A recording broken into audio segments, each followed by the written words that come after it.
to stop a speeding train in its tracks and make off with millions. The planning had to be perfect. It became the crime by which all others would be measured.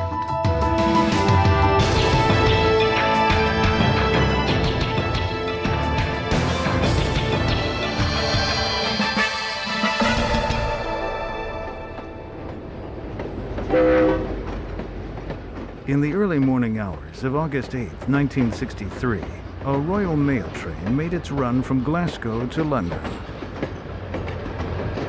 Fireman David Whitby and engineer Jack Mills traveled this route nightly.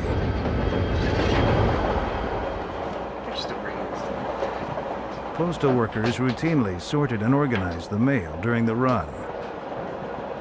Although it wasn't public knowledge, sometimes these trains also carried huge deposits from outlying banks. This particular consignment was especially large because of the August bank holiday. Security was light, and why not? Trains on this line had made this trip for years without incident. But a daring gang of thieves was about to change all that. The plan was ingenious. They chose a desolate stretch of track 2 hours outside London and cut all communication with the outside world. Stopping a train traveling at 70 miles an hour was their biggest challenge. Using battery power, they made the red light burn twice as bright as usual. Then the gang waited.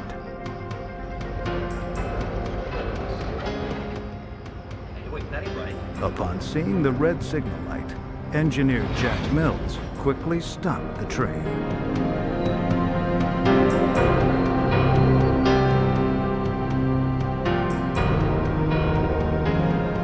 Mills sent his fireman, David Whitby, to the trackside telephone to find out what was going on.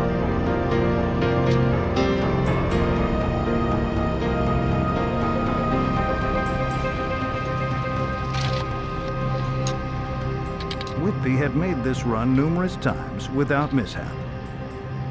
So even when he found the cut wires, he didn't immediately anticipate the danger that awaited him.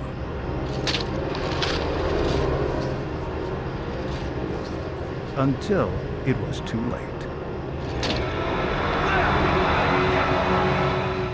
Whitby was told if he shouted, they would kill him.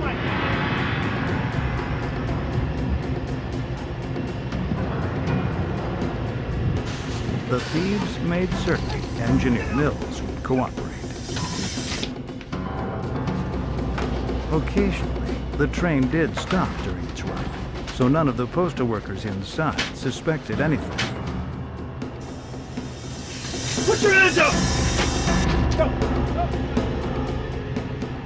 Every detail of the robbery had been planned with military precision. While some of the gang members secured the engine, others were assigned to separate the first car from the rest of the train.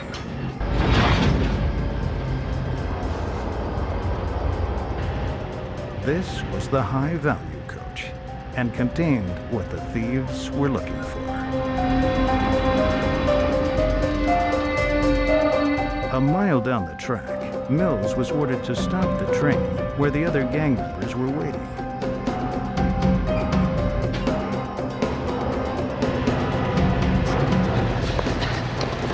They didn't waste any time.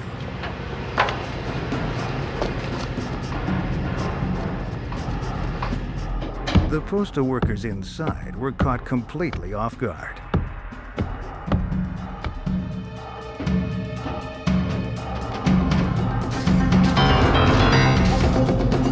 Before they could even comprehend what was happening, the thieves had broken into the coach.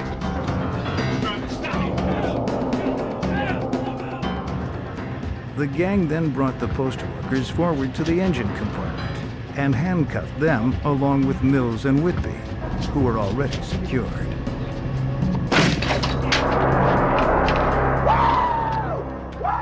They were about to make off with the biggest haul ever taken from a British railroad. over $7.3 million. It was a brilliant crime because of the planning, because of the business of stopping the train at one point, cutting off the guard, take away the engine and two carriages. It was superbly planned.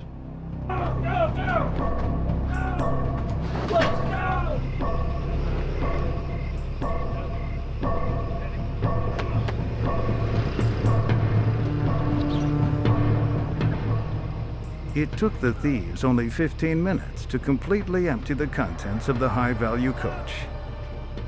124 sacks filled with money en route from northern banks to their London counterparts.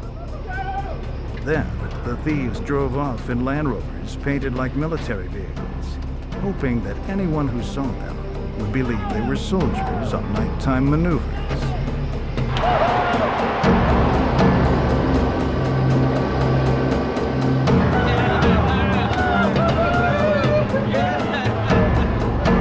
The robbery had gone according to plan.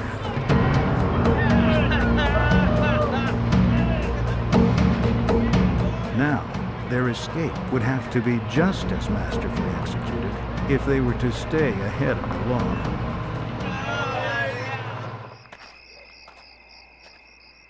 Down the track, a signalman wondered why the engine had been uncoupled. Running to the scene of the crime, he quickly got his answer. Engineer Mills immediately sent him to get help. The gang had planned the heist to take place in a remote location. The nearest farmhouse was over 30 minutes away by foot. The delay gave the gang time to escape. Now they've got their VHF open, listening for police transmissions, and there's nothing, not a sign of anything. And they think, they've blanked it, they put a silence on, and suddenly they hear the police coming, and they hear the wonderful message, Not gonna believe this, but they've stolen a train. "You'll never believe this, they've just stolen a train." A 30-minute head start was all they needed. At an abandoned farm called Leatherslade, they planned to lie low until the search cooled.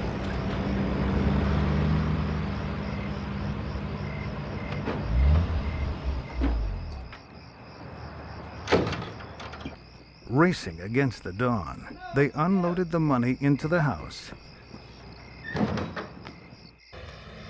and hid the Land Rovers in buildings out back. A professional robber, a professional thief, has three great rewards. There's the intellectual reward, planning, working out how to do it. They have minds and they like using them. There's the adrenaline rush of going in. Now we're doing it. Now we're breaking into somebody's property. Now we're going for it. And there's the gambler's thrill of what have we got? How much have we got? Now for the train robbery, you have expert and brilliant planning. You have the excitement of a 50-minute drive through back lanes, waiting for the train. It's come, we're in, we've got it. And then when they get back, was there as much money as they hoped? £2.5 million in used notes, more than anybody's ever had before. They got the rewards. The gang consisted of experienced members from London's underworld, but even these cagey thieves were in awe of the amount they had taken. It took an entire day to count and divvy up the score. Each man would walk away with the hefty sum of £150,000, over $750,000 in today's dollars. One man, Ronald Biggs, could hardly believe his luck. He was a petty crook, but had managed to use his charm and charisma to make connections with more accomplished criminals. He had met Bruce Reynolds, the gang's ringleader, in prison. When Reynolds realized Biggs had a connection at the railroad, it was a match made in heaven. The English people and press couldn't believe it. Train robbery, that was Jesse James, that was America 100 years ago. This doesn't happen. And the amount, it was a sensation. The local police and Scotland Yard detectives immediately came to the scene of the crime. The police scoured the scene for clues, and they quickly ascertained that the bandits were no amateurs. They had not only succeeded in stopping the train, they had also vanished without a clue. At the train, the robbers made one mistake. They shouted to the postal workers, "Don't move for half an hour, we've got someone watching you." Now, the police had nothing to go on except this shout. And Superintendent MacArthur said, "Wait a minute, that may mean they're somewhere which is half an hour's distance away. Draw a radius of 30 miles round the bridge, and let's search every farm in that radius." Detective Jack Slipper, part of the team assigned to the case, remembers how that simple clue focused the initial search. Well, that became very important to us because the senior people at the yard, when they'd been called in, realised that they couldn't have got back to London in 20 minutes. Scotland Yard enlisted local law enforcement and the army to conduct the search of the surrounding countryside. Local citizens were stopped and asked if they had seen anything that evening.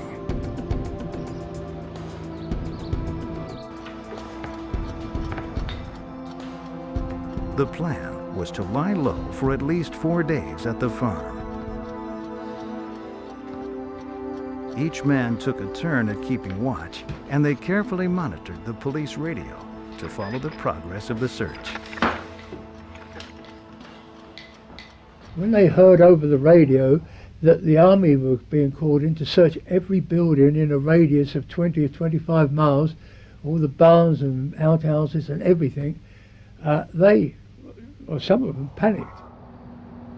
The robbers decided to move out immediately.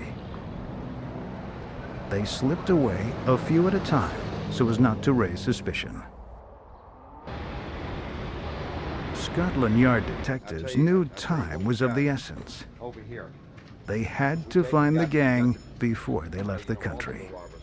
They sent plainclothesmen to scour the underworld for any tips. And they also continued to focus on the surrounding countryside where the crime took place. Surely someone saw something that night. But the gang members had slipped through their fingers, making it back to London and concealing themselves in the city. Of Detective Superintendent MacArthur, today has been a working day. At Scotland Yard, telephone back to Buckingham. Hi, Daddy. Ronald Biggs was one of the gang members who headed back to London. After the heist, he simply returned to his family, went back to his job as a carpenter, and acted as if nothing had happened. Biggs was a known ex-criminal in London at the time of the Great Train Robbery. He had a lot of form, but he hadn't actually committed any crimes for 4 years. He was setting himself up reasonably successfully as a builder, but he did need more capital to keep his business going. Biggs now had all the money he had ever dreamed of, and then some, but spending it would tip off the police. Turning to his connections in the underworld, Biggs split up his take and gave it to friends for safekeeping. 5 days after the robbery, a neighboring farmer became suspicious when he noticed black curtains in the windows of the farmhouse. Upon closer inspection, he found one of the Land Rovers. He knew the farm had been uninhabited for some time, so he immediately contacted the police. The thieves had planned to have an associate clean the hideout and remove any evidence that would implicate them. But before he could get there, the police were scouring the property for clues. The fingerprint experts went in and covered everything. And then they found fingerprints on the ketchup bottle, fingerprints on the saucers of milk put out for the cat, fingerprints on the Monopoly money, fingerprints on the salt cellar, fingerprints on one of the wrappers that the banknotes had been in. They also found empty mailbags in a hole in the front yard, but only 684 pounds sterling in very used notes were recovered. The police had secured an abundance of evidence. It would take time to analyze the fingerprints and match them to known criminals. Attempting to sequester their money, two of the thieves hid their stash in a truck and traveled outside London to find a garage for rent. We've got all the money up front. They offered the landlady 3 months cash in advance. And all up front, if you like. I see. Thank you very much. Thank you. Thank you.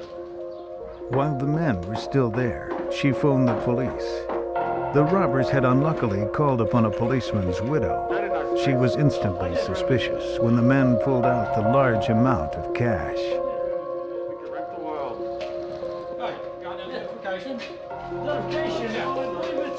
When the police asked them for identification, the men fled.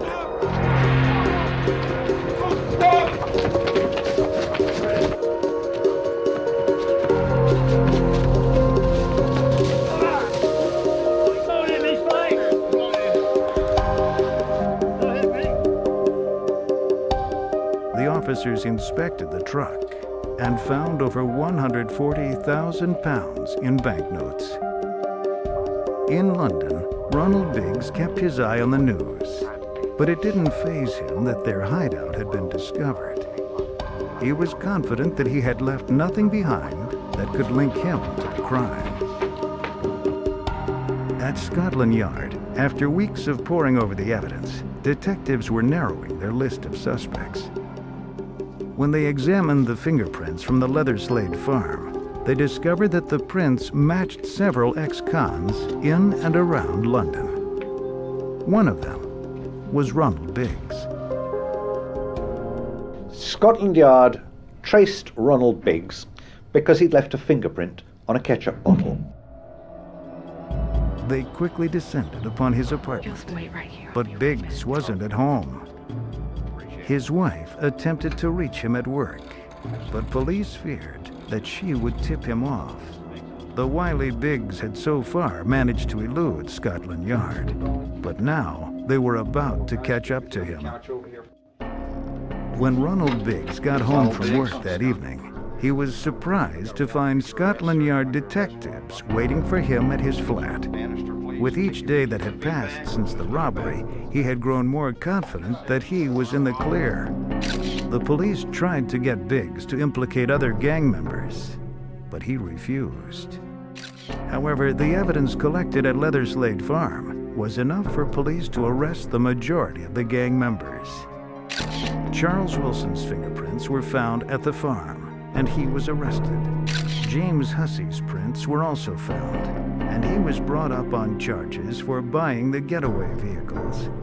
Prints implicated Roy the Weasel James, and after a dramatic rooftop chase, he was arrested. John Wheater, a solicitor who had helped the gang find and use Leatherslade Farm, was arrested for conspiracy, as was Leonard Field, who had pretended to be interested in purchasing the farm. A German hotel bill found in one stash of confiscated money led to the arrest of Brian Field.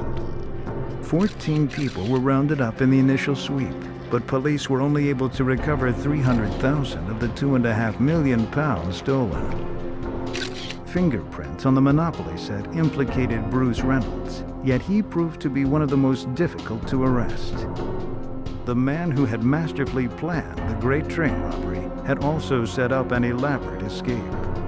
Using a false passport, he left England for France and vanished. England was captivated by the Great Train robbery. For weeks, the arrests and the trials were all over the news. The gang had become media sensations, but when the sentences were handed down, people were stunned. I don't think most people were upset that the train robbers were caught. That was exciting. It kept the story going. We learnt more about it. What the English people were upset about were the sentences. 30-year sentences. This was more than you would get for rape and murder. And that really outraged a lot of people. Ronald Biggs was sentenced to 30 years, but that wasn't the end of his story. He wasn't about to spend the rest of his life in jail. We say it was the most audacious crime of the century, this train robbery. But also, involved in the train robbery sometime afterwards, was another audacious crime, and that was the most daring escape of all. After his conviction, Biggs was sent to Wandsworth Prison, where he was classified a special watch prisoner. 2 guards sat outside his cell at all times, but this did not deter his plan for escape. He had recruited a fellow inmate, Paul Seaborn, who was about to be released. Seaborn would use the train robbery money to make arrangements on the outside. Because Biggs was about to be transferred to a high-security prison, they would have to act quickly. The prisoners were randomly assigned to exercise periods in an effort to thwart any plans for escape.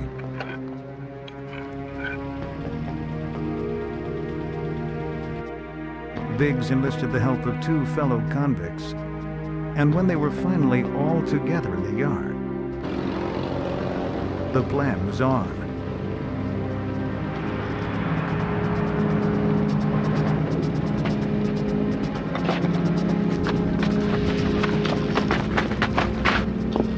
The prisoners were an effective decoy, allowing Biggs to make it over the wall.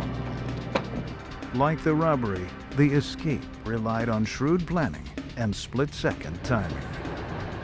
After only a year and a half in prison, Biggs was a free man again. Using proceeds from the robbery, he went to Paris and had plastic surgery. Under the cover of a new identity, Biggs disappeared. Only a few years later, Bruce Reynolds' luck ran out.